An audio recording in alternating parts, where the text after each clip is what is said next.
How do you know that he's in love with you? I mean, usually the biggest indicators are usually the most subtle. So in this video, I'm gonna reveal 5 hidden signs that he's in love with you. Hi, I'm Jason Silver. I'm the dating coach for ambitious women. This is my channel, Attract Great Guys, where we do just that, learn strategies and principles and understanding men so you can attract a lifelong committed relationship with a high quality man. And that is my mission, to help 1 million ambitious women get into these loving relationships. So in order to get there, please become a subscriber. Hit the red subscribe button, that little notification bell right next to it, so you can get notified of all of my upcoming videos. Now let's jump right into the 5 signs. Now the first sign is that he checks in with you on all big decisions, because it stops becoming about me and it starts becoming about us. What that looks like is my wife and I'd say within the first month or two, we just started checking in with each other. Like, hey, what are you up to this weekend? I've got this event coming up in 3 weeks. Are you busy? And really just aligning our schedules, thinking about the time that we spend together. And pretty quickly that became not what are you doing, it became what are we doing?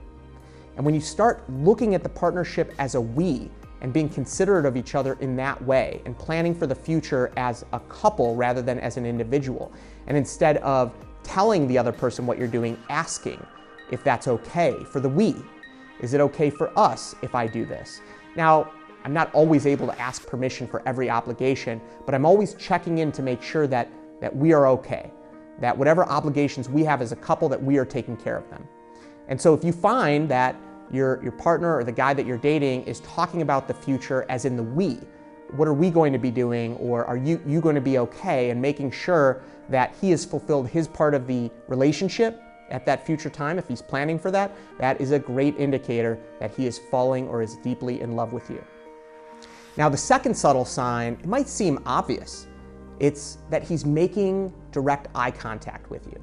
However, this was scientifically proven by psychological researcher Zick Rubin back in the 70s, when he focused on surveying a bunch of different couples and trying to rate their relationships based on level of intimacy, level of passion.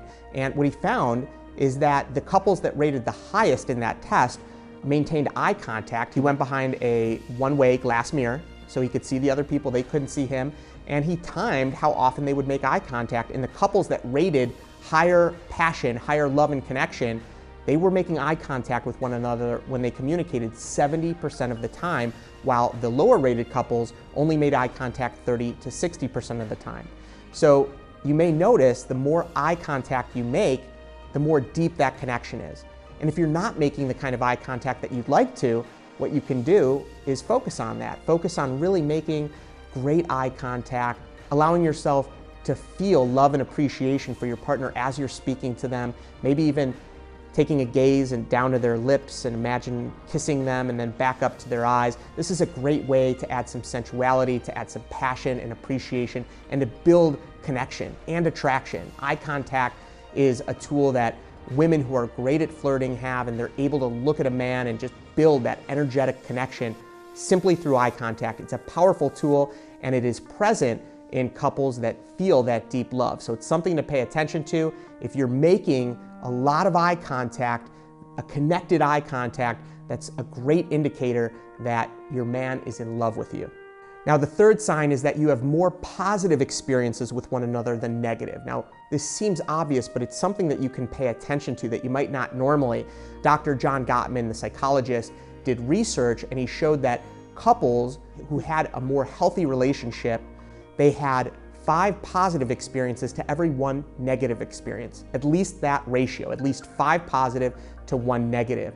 And what this really is, it's about making deposits into an emotional bank account. We all have emotional bank accounts, and criticism or anger or fear, all of these can take withdrawals from your partner's emotional bank account. But if you have a moment of appreciation, of gratitude, of sharing love, whether it's through touch or verbal affirmation or quality time or gift giving, whether you're doing any of these positive, loving actions, it's like making a deposit into their emotional bank account. And if you find that you and your partner are both making deposits into each other's emotional bank account at a minimum of 5 to every 1 kind of negative or not so great interaction, you will find that there's probably a deep love brewing underneath all of that. So it's something also to focus on as you're entering a relationship or dating someone, on making those emotional deposits. It's a great way to form a relationship with anyone, whether romantic partner or a friend or a colleague.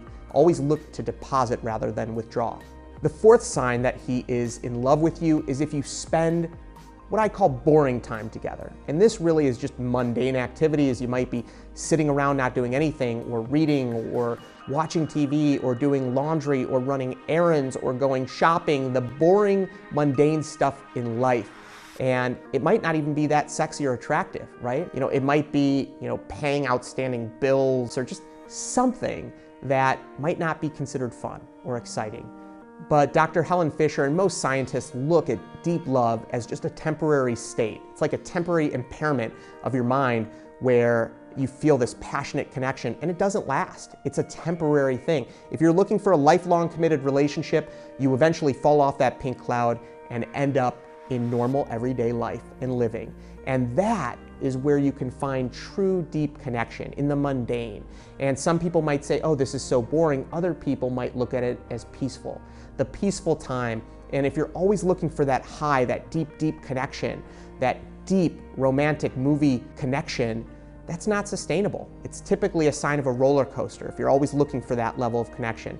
Life is not always like that, and if you find yourself enjoying more boring time with your partner, that could be an indicator that you're both in love and past that point of passion, and you're moving into attachment, which is a more stable, lifelong connection, which is really what I think we all, at least if you're watching this channel, what we all want here. And the fifth sign that he's in love with you is if he checks in if you need anything when he's going shopping. Maybe he's at the grocery store running an errand. If he calls you and says, hey, do you need anything? I'm here. What that shows is compassionate love. There was a study back in 2014 about compassionate love, compassionate love is defined as really being considerate and thinking about your partner's welfare, and then taking action to improve it. And this is really just doing acts of kindness and service to make sure that your partner is okay. And if you find that the guy that you're dating or the man that you're with is taking more action that might not be beneficial to him, but it supports you, he's being less self-centered and more considerate and thinking about your needs, the more that he does that could be a sign that he is exhibiting that compassionate love. And that is important, because if you're with someone and it is a relationship of convenience where they are only doing things that benefit them and they are not thinking about you, or maybe they say they're thinking about you but their actions are all self-centered, then that is a red flag. But if he is consistently taking actions that are considerate and thoughtful and helpful to you, that is the best indicator in my mind that he is in love with you and this is a great guy. And pay attention, look for these 5 signs, because just identifying them can help remind you how great of a guy this is, can help you to identify red flags, and also maybe just remind you of how you want to show up to the relationship so you can build that deep, strong bond. So do look out for these 5 indicators of love. They tend to show you and help you to appreciate when your partner is exhibiting those signs of deep love, and also they serve as some caution to help you look for red flags when you're not being given maybe what you need to have that powerful connection. And finally, they can act as a reminder for you to act in the way that you'd like to be treated in a relationship and to give those same indicators for your partner. Thank you so much for watching. If you valued any part of this video, please do hit the subscribe button and hit the thumbs up to like this video. It helps me, it helps this video to be seen by more people. And if you have any questions or comments about which sign you identify most in your healthy relationships, let me know in the comment section. I love to hear from you. Thanks so much, and I look forward to seeing you in the next video. Take good care.